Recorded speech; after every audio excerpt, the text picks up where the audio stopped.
Татары на Волге. Послесловие. Возможно, кому-то это обращение к авторам XVII-XIX веков и ссылки на древние сказания, легенды и родословные покажется странным.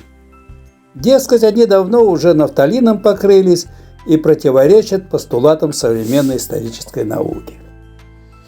Да, исторические взгляды Абул-Гази из Хорезма, Ивлия Чelebi из Стамбула и Хусаина Амирхана из Казани с позиции сегодняшнего дня кажутся устаревшими, не вполне научными и даже мифологичными. Но вот парадокс. В этом как раз и заключается их историческая ценность. А где критерий научности? И что является предметом исторической науки? На наш взгляд, в первую очередь, историческое сознание, которое всегда мифологично. А посему миф – это очень серьезно. Именно из мифов, народных сказаний, песнопений, баитов, легенд и складывается историческое сознание того или иного народа. И порой важны не сами исторические события. С полной достоверностью восстановить прошлое, наверное, уже невозможно, а их трактовка. Об этом, кстати, прямо не стесняясь, заявлял в свое время бывший министр культуры РФ Мединский, написавший историческую, в кавычках, книгу «Мифы о России», двоеточие, о русском рабстве, грязи и тюрьме народов. Тюрьме народов он взял в кавычки. Да, конечно, никто его за серьезного ученого историка не держит, тем более после заявления о том, что татары для России якобы хуже гитлеровских фашистов. Да, он прямо так написал. Приведем лишь одну цитату из его нехорошо нашумевшей книги. Вот она, эта цитата. «Никакой другой народ не воспринимался в народном сознании страшнее и хуже, чем татары». Чушь, конечно, собачья. Но в одном Мединский прав. Трактовка исторических событий очень важна. И она почти всегда навязывается искусственно, чем, собственно, сам Мединский и занимался, и занимается до сих пор, выпуская свои исторические пасквили. Важно, очень важно, как исторические события откладываются в головах, в сознании людей, как представление о них по тем или иным воздействиям потом видоизменяется с течением времени и какими историческими знаниями, какими их трактовками мы пользуемся сегодня.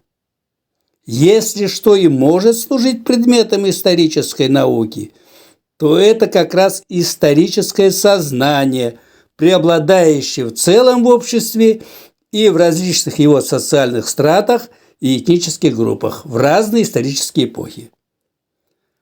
Однако как раз на это именитые ученые, увлеченные построением своих грандиозных исторических конструкций, мало обращают внимания, отдавая эту сферу на откуп в лучшем случае историографам, фольклористам, краеведам, а в худшем – так называемым фолк-историкам, политпропагандистам и прочим шарлатанам от исторической науки.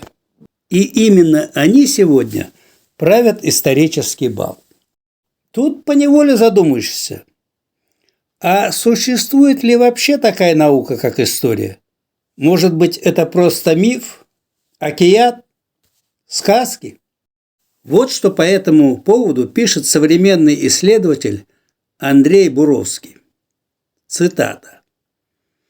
«Историческое знание мифологично по самой своей сути.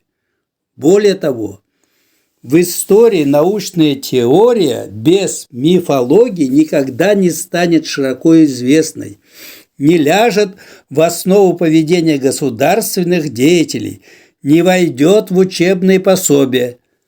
Это происходит потому, что мифологично историческое сознание людей». Конец цитаты. И ничего тут не попишешь. С этим просто нужно смириться. Вышеперечисленные труды тюрко-татарских авторов, вспомним их еще раз, это Абул-Гази, Эвлия Челеби и Хусаин Амирхан, которых мы подробно разбирали. Вот их труды ценны как раз тем, что они передают нам историческое сознание наших предков-татар, которые сегодня к нашей трагедии и не без помощи наших доброжелателей практически полностью утеряно.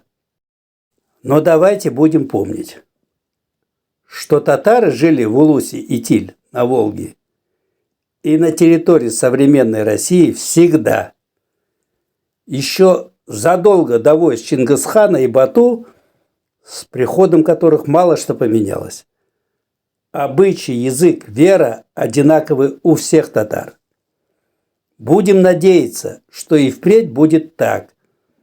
Татары будут и дальше продолжать жить и размножаться здесь, на своей собственной земле, на своей исторической родине. А также татары будут здравствовать и там, куда их забросила историческая судьба. Аминь.